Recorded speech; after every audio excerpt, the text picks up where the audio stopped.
The president of the Central African Republic is facing increased pressure to step down. Michel Djotodia is being criticised for failing to prevent fighting between Muslim and Christians, which broke out in December. It's estimated 2 million, that's half the population, have left their homes in search of safety. Dramatic evidence of how the crisis in the Central African Republic is deepening. In 1 month, this camp has grown from a few thousand people to perhaps 100,000. They press right up against the airport runway, hoping the French troops there will provide a measure of safety. Almost half the capital, Bangui, has fled. These are Christians. They told us that Muslim Seleka militia had gone house to house, killing the young men. Ellen's son was shot dead in front of her, she told me. A second son was killed with a machete this morning.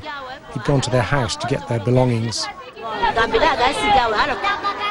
Many people had similar stories. The UN is warning that unless the international community acts now, a humanitarian disaster looms.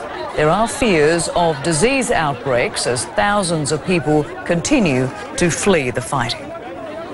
And the medical charity Médecins Sans Frontières says a dangerous disease, measles, has already surfaced at a camp for displaced persons at the airport in Bangui. The group has launched a major vaccination campaign.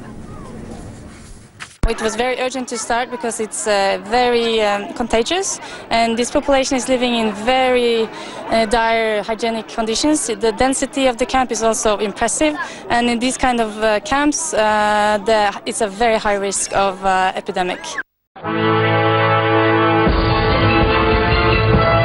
The CAR authorities will be asked to do better than waste time quarreling and insulting each other in public, he said.